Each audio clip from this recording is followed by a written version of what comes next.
Well, the Cavs fall 106-95 in their regular season finale to the Charlotte Hornets, but the journey is not done. The playoffs await as the Cavs get ready to host the Knicks on Saturday for the start of a first-round matchup against New York. Plenty more basketball coming, but Tommy Wild, Spencer German here to recap it all on the latest installment of the Cavs Insider Podcast.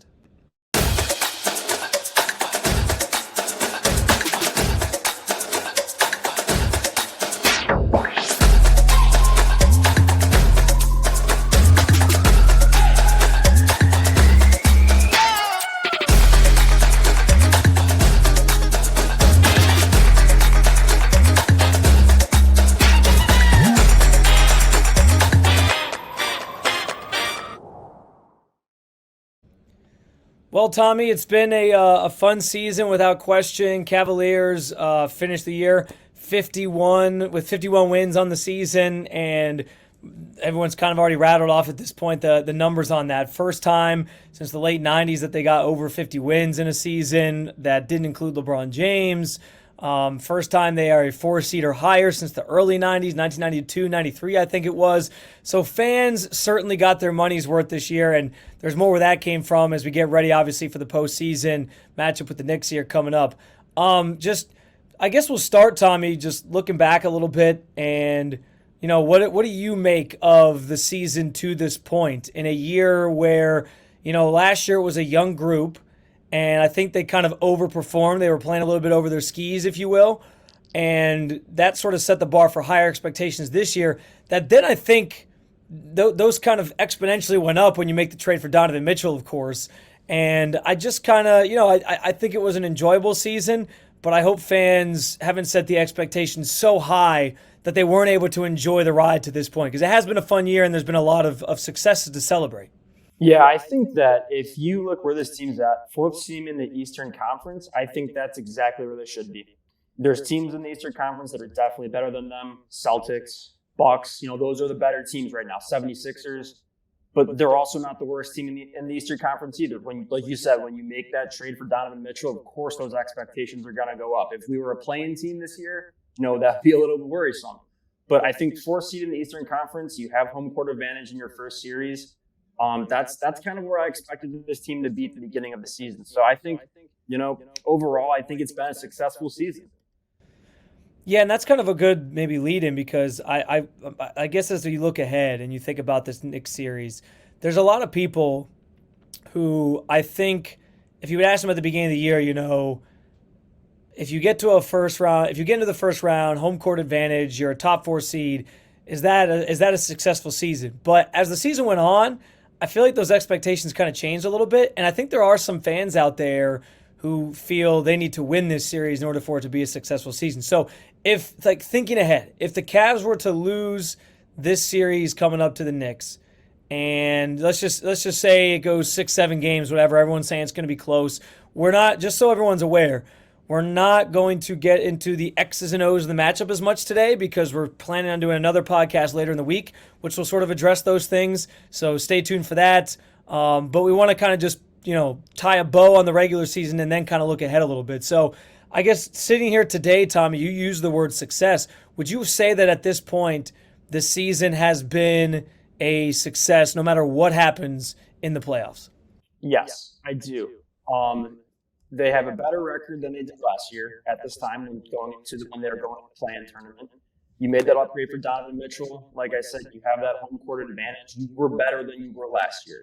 And progress really is all you can ask for. So even if they even if they lose this series, I do think this is a successful season. We've heard it all season long with JP Bickerstaff, Donovan Mitchell, Darius Garland. They've all talked about getting that experience and going from there. So if you look at this series and say, okay, they don't make it out of this one, obviously it's disappointing, but it's going to lead you into next season. And again, we kind of talked on this a little bit before we hit the record button today. They're not in that area yet where there's the immediate pressure to win a championship, right? Because, of course, like I said, there are better teams in the Eastern Conference right now. And the Cavs are kind of in the middle of that. So even if they lose this series, it'll be disappointing. But they made progress in last season. They've gotten that experience we've talked about all season long.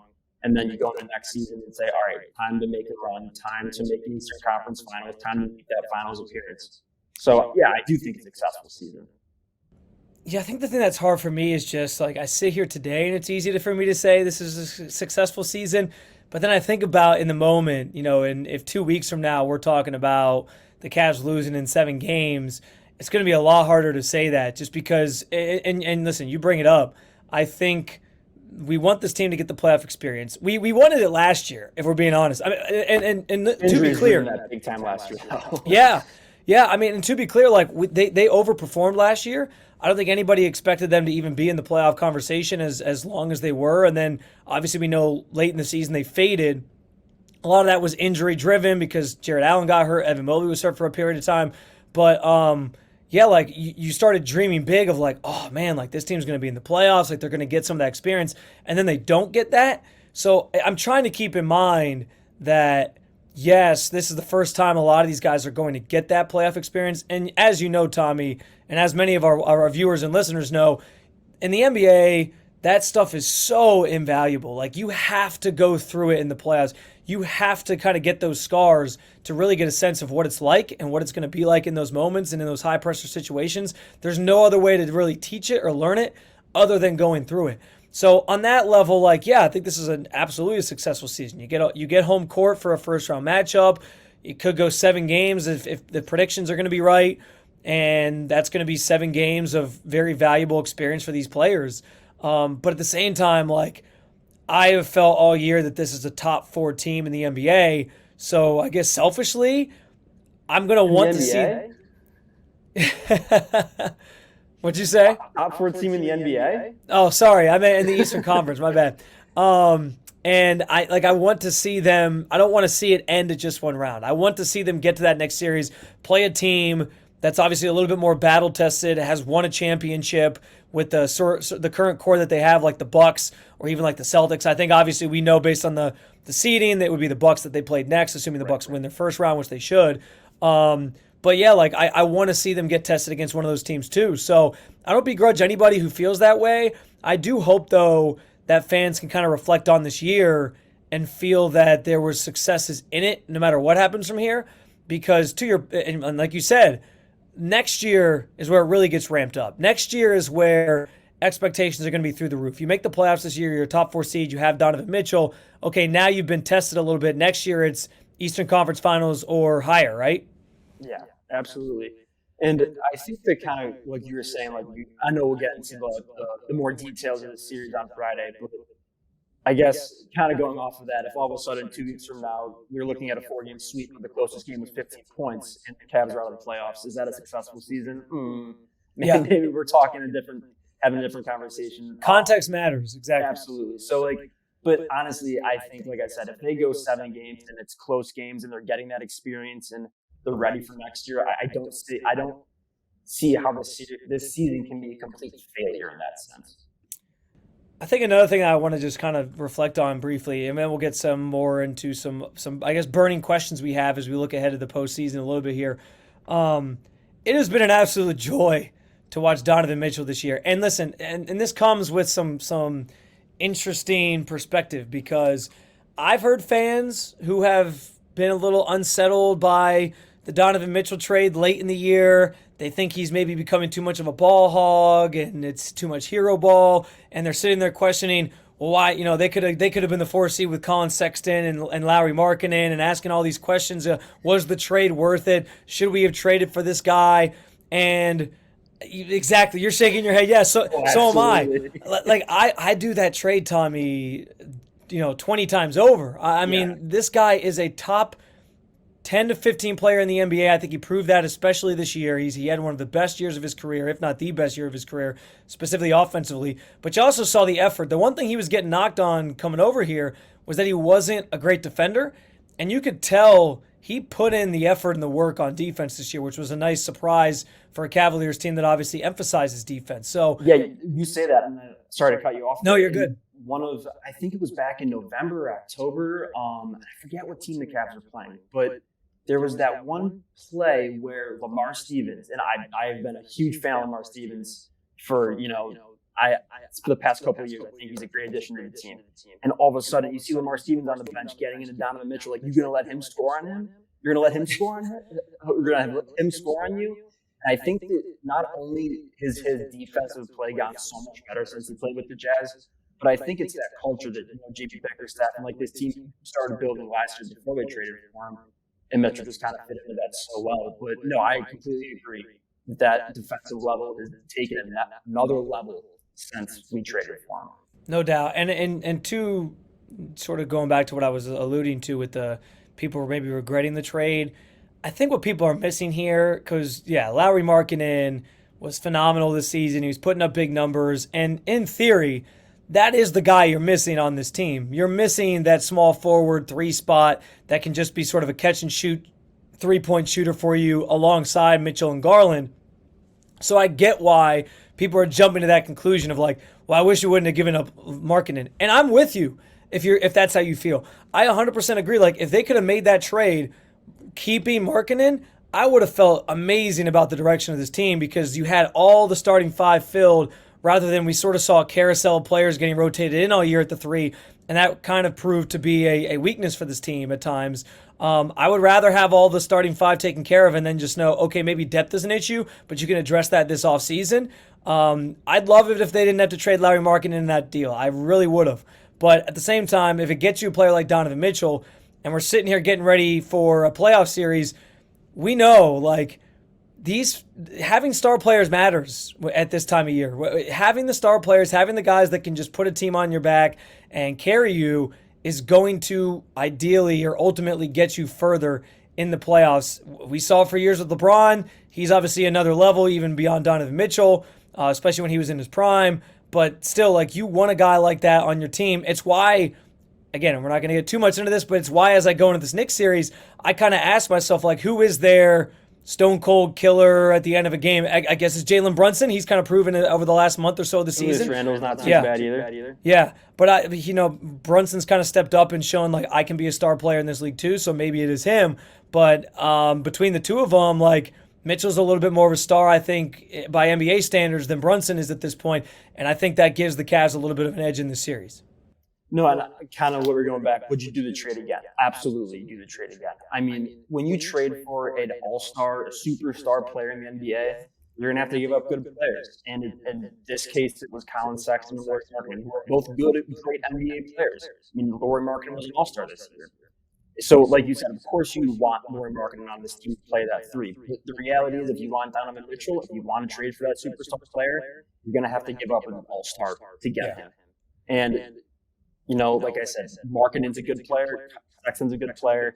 I can't see either of them going for 71 points. I don't know if I can see either of them scoring 40 points in, 3 or 4 straight games now.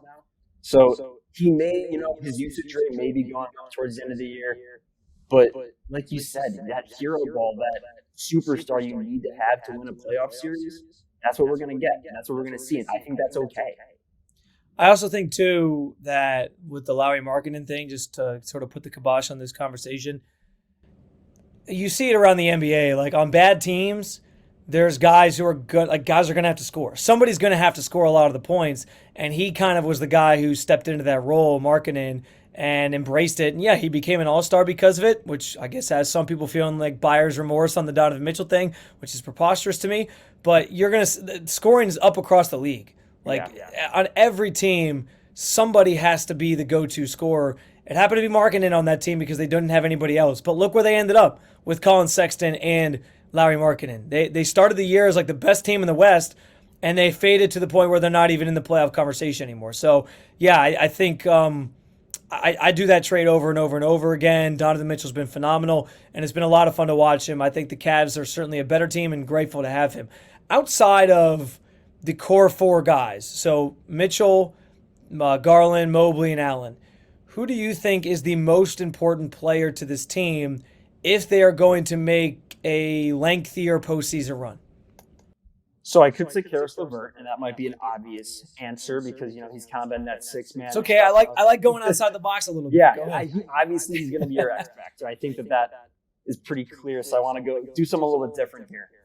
I'm going to go with Ricky Rubio He's going to be the leader of the bench unit. He's going to be the primary ball handler when either Mitchell's not on the floor, or even sometimes if Garland gets off the ball. And he's one of your only players who's had experience playing in that, postseason playoff atmosphere. Danny Green, we're going to get into all that on Friday too.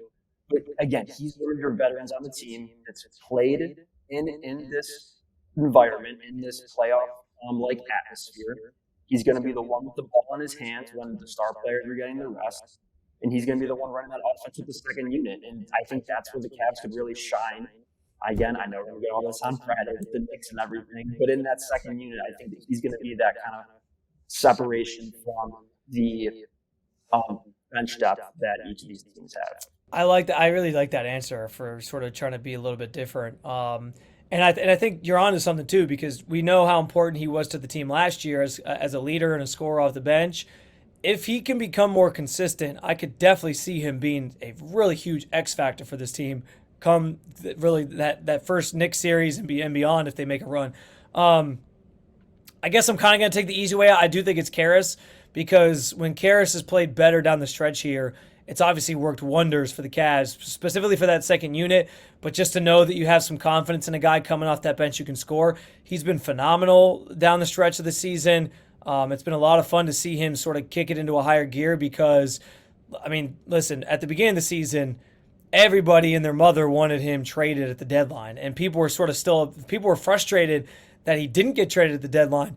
But you didn't really have a lot because he wasn't playing consistently enough to sell him on. Like, you were trying to get teams to buy him, but it was like, well, he's not playing that great, and he hasn't really been a consistent scorer. And then he really upticked it after the trade deadline, and that's worked wonders for Cleveland. And I think that I remember seeing somewhere, and I forget exactly where it was. I do remember kind of him saying that, like, that was on his mind. Like, am I going to get traded? Am I not going to get traded? Like, I think that sometimes we do forget that, like, that would affect you. Where am I going to be playing in 2 weeks? Or am I going to be living in 2 weeks? So I think that kind of saying, like, after the trade deadline where he picked it up, it was kind of that nice confidence that I'm here. Like, I'm here for the rest of the season. I'm here to help this team run. And I think that's really helped his, play over these last month and a half or 2 months. And I mean, I think they were going to extend him anyway this offseason, but I got to imagine. I mean, after the way he's played, he's obviously getting an extension, and you just hope that either he keeps playing like he's playing and he continues to be an asset for you, or maybe next year at the deadline or a couple deadlines from now, because you end up re-upping with him, he does become an asset for you to trade because he's playing at a higher level and you can get something for him. So no matter what, I think he's back next year. To LeVert, I think, is the obvious answer, but I do think don't sleep on Isaac Okoro as an answer to this question either. I understand, obviously, he's dealing with the injury. It sounds like, I know he practiced Friday. Saturday too, I believe. Yeah, and Saturday. He kind of did like a after practice shoot around type deal. So it sounds like he's progressing towards returning for the series, and he luckily has this week off to kind of get himself right. But the reason I say him is because we know when he's knocking down threes at a consistent level, which he did at points this season. That's been the story of Isaac Okoro, right? He comes and goes. It comes in waves. There's stretches where he's lights out from three, knocking everything down. He hit the game winner about a month ago in that one game, and that was obviously great. But when he's doing that, he's obviously an asset. But also, we know how defensively important he is to this team, and especially in this first series. I worry a little bit, again, something we can talk more about Friday. I worry a little bit if you don't have Isaac Okoro. Hopefully we have more context on that at the end of the week against with the Cavs against Jalen Brunson, because we know this is part of the storyline going into this one is Donovan Mitchell against Jalen Brunson. Last year, he was basically a turnstile against Brunson, and Brunson could really just, at will go to the basket against him. So what does that look like? How do you play defense on him if you don't have Isaac Okoro? Because that's the guy who probably gets the assignment against him. And in their matchups this season when he was on the court, he did a pretty good job at limiting Brunson. I think he averaged like 17 points in the 3 games they played when Okoro was out there, and he averages like 24 a game. So he held him in check a little bit, limited the scoring, and we know that he takes pride in that side of the ball. So, I do think that if he's able to play, he could potentially be an X factor in the series that's taking away one of the primary scorers, or maybe the primary scorer if Julius Randle can't go for the Knicks. No, absolutely. And like you said, it's all going to come down to whether he's available or not. I'm a little worried. I thought that when he went out of that game against the Rockets, when did that, almost 2.5 weeks ago? Yeah. I believe that the Cavs were up by like 20 at halftime. It was just some sort of like cautionary thing. And then all of a sudden he's out the next game. And, he did every single game up to that point of the season. He was the Cavs Iron Man. And now all of a sudden, that if he's not playing in these games, something's going on. So I completely agree with what you're saying. And hopefully we'll know more by Friday. But the question is he going to be there or not? I hope he is. Yeah. I really do. I've had a bipolar relationship with Isaac Okoro. You'll learn that about me real quick, Tommy. I go from loving the guy, and then I go to like, dude, this guy's just a net negative on the court. And now as we're getting ready for the playoffs, I'm like, he actually would be really important in this series to guard Jalen Brunson. So we'll see how it shakes out. Obviously, him being out there would be a huge boost for the Cavs. And JB Bickerstaff said that. So, not to plug one of my own stories here, but if you go over to CavsInsider.com, that's kind of where we post all of our stories. I actually did a story about 3 players that need to step up if Isaac Okoro's injury drags into the playoffs. And one of my head was Lamar Stevens, and I've already talked about him a little bit. Even if Okoro can't go, if we're talking about players that might be like the sleeper X factor, Lamar Stevens had a defensive rating of 111.7. I'm sorry, 111.1, I believe. And Isaac Okoro's was like 111.7. So they were very comparable. So if Isaac Okoro can't go, you need someone to lock up Jalen Brunson.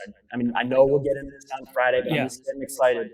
I do think Lamar Stevens might be that guy. Well, 2 things. I'll say Lamar Stevens did struggle against the Knicks in that last game, so he maybe a source of motivation for him to guard Brunson a little bit better because he was not looking very good against him that last time out. But also, never hesitate to plug anything at the site, obviously, Tommy. I know you do some great stuff over there. You're probably the writing the most consistently. I get in there when I can. But, definitely check it out, CavsInsider.com, and we'll have some more stuff for you as we get ready for the playoff matchup next weekend, but also throughout. Real quick on players that need to step up.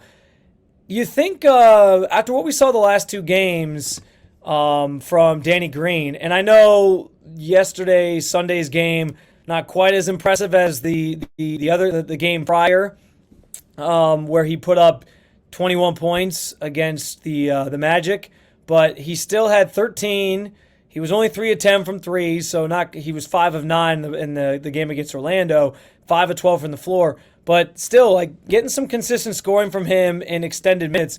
Do you think he's earned himself at least a look in the rotation come postseason time? You brought it up earlier. Like, he's a guy who obviously has the playoff experience. He's won a couple rings. He knows what it takes to win on that stage.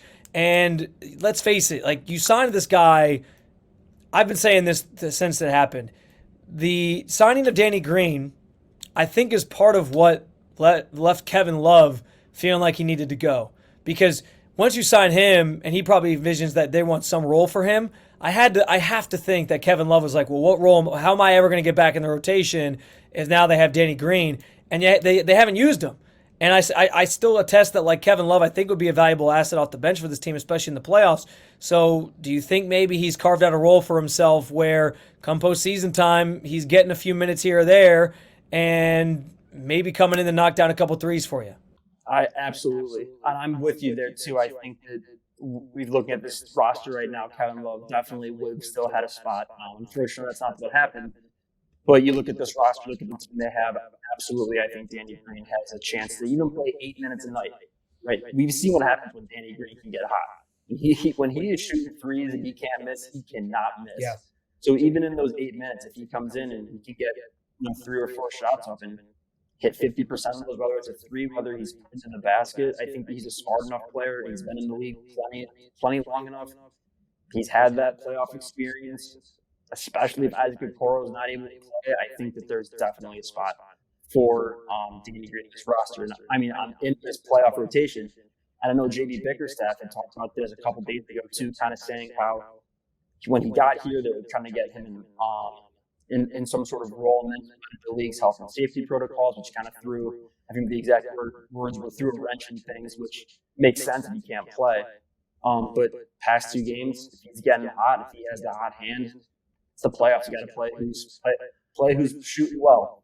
Yeah, you got to empty the clip, right? I mean, it's the playoffs. It's win or go home. So you'd imagine that they try to work him in, and I think you said it best. Like, it doesn't have to be 20 minutes like we saw the last couple games, but 8 minutes, 7 minutes. Like, if he can come in and just kind of be a scorer for you off the bench and maybe hit a couple shots, that could be the difference in you winning and losing the game. So I think that's well said. Real quick, as we sort of turn our attention here, don't want to go too much longer with you guys, but we do appreciate you tuning in here for the Cavs Insider podcast. Couple final thoughts. First of all, I think that this Cavs-Knicks series, Tommy, is the most intriguing and interesting first-round matchup that we're getting in the postseason. Reason being the storylines, right? Donovan Mitchell playing against the team he grew up cheering for. It helps that last summer the Knicks were heavily linked to trading for Mitchell to the point where he thought he was going to be a New York Knick. Like, he thought it was almost a done deal that he was going to be going to Knicks. Everyone did. Yeah. I mean, think about our reaction when we saw he was going to the Cavs. I mean, we were all stunned. It came out of the blue that all of a sudden he's coming to Cleveland and not going to New York, and it feels like they kind of snatched him from underneath him. So I think all of that, plus we alluded to it earlier, but like the Brunson versus Mitchell matchup of not only because that's the guy they picked and ultimately over Mitchell, but also just because those two met in the playoffs last year and Brunson obviously got the better of him. There's just a lot of layers to this matchup. And I think of the other ones I look at, I mean, look in the East, like 76ers Nets doesn't do much for me. Assuming the Heat come out of the play-in tournament, they're probably playing Boston. That one maybe has some intrigue because they met last year in the playoffs, but I don't know if it's as much as this Cavs-Knicks series with some of the drama and storylines you have. And then the Bucks end up with maybe the Hawks, the Raptors, the Bulls, maybe the Heat if they stumble here. But again, none of that really matters. I think everybody assumes the Bucks are just going to dispose of whoever they play. I think the only series that could have rivaled it, Tommy, honestly, was if somehow the Grizzlies and Warriors ended up matching up. Because we know there's some bad blood between the teams. They like to trash talk a lot. But I mean, like Suns, Clippers, that's interesting. But we know Paul George is dealing with an injury. We don't know if he's going to play.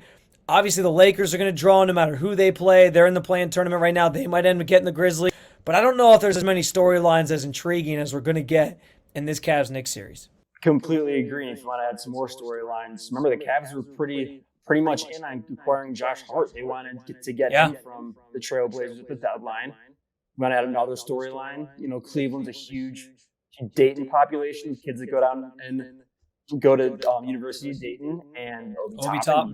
So I feel like there's a ton of layers to this series that you can just keep peeling away. And as a first-round matchup, it's going to be fun. And like you said, too, the 1-8 series always end up being like some sort of sweep, gentleman's sweep. So like the 4 and 5, you know, they're evenly matched, and we've seen good games between these two teams throughout the season anyway. So yeah, it's going to be a fun one for sure. Yeah, and I think also there's just the narrative always that New York sort of doesn't take Cleveland seriously. We saw that in the New York Post a couple weeks ago. They had that article. They said the Knicks want the Cavs because they called it an ultra winnable series. We got the Yankees in town this week too against the Guardians, so a little added intrigue there that it's just beat up on New York week, I guess, here in Cleveland. So I think fans definitely want to get the better of that city and that fan base as well. So yeah, there's a lot to unpack there, and it should make for some comments when Odell got traded to the Browns. That's right. So many things between Stephen A. Smith, he had the comments a couple weeks ago about how, you know, they can't get the series against the Cavs and lose to the Cavs. Like, you can't do that. So yeah, there's a lot of layers there, and I look forward to unpacking that a little bit more with you coming up on Friday. Last thing, let's get out here with this. The Cavs will win this series if blank. The Cavs will win this series if Isaac Okoro plays at least 3 games. I don't know how long he's going to take to get back. We've already talked about it and dug into it a ton. If he plays at least 3 games, Cavs will win the series. Got to get one without him. I think I'm going to go with the Cavs will win this series if Evan Mobley sort of continues that I don't know. I don't want it to become like a wordy answer, but if Evan Mobley plays up to his potential and doesn't shrink in this moment, because listen, Donovan Mitchell, I'm going into the series understanding like I have no doubts what he's going to do and what he's going to bring to the table. He's going to come in heavily motivated. We know that. He showed that the last time out against the Knicks.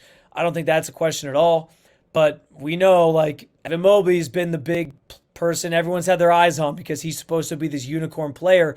And at times, I think some fans have gotten discouraged because they feel the offensive game isn't quite developed yet. I think if you look at his defensive game, you see a guy who's been absolutely incredible. I mean, he got himself into the Defensive Player of the Year conversation.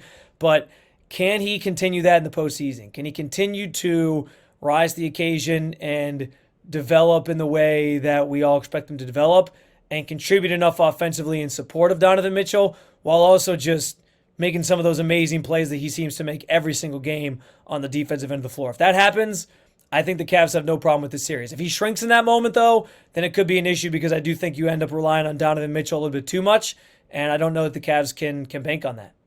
Yeah, I think that's great. If Evan Mobley is Evan Mobley. It's a good way to put it, definitely. Any final thoughts from you, Tommy, before we get out of here, and I'll wrap us up? Not today. I'm excited to get into this, completely breaking down the series on Friday, though, because like we already talked about, there's a lot of layers, there's a lot of stuff to talk about. So make sure you come back on Friday to listen to that. I could not have teased it any better. We'll be back Friday with another episode of the Cavs Insider Podcast where we'll dissect the series a little bit more. Point is, we'll have a little bit more information by then. Maybe we'll know about Isaac Okoro. Maybe we'll know about Julius Randle. There'll be a lot more to talk about. So we'll get into that on Friday. We hope you enjoyed this sort of post-mortem regular season version of the podcast. Like I said, we'll be back Friday with more. And as always, be sure to check out CavsInsider.com for the latest news and updates on the Cleveland Cavaliers. And you can follow all of our social media channels at CavsInsider_FM. We'll talk to you Friday, Cleveland. Enjoy your week.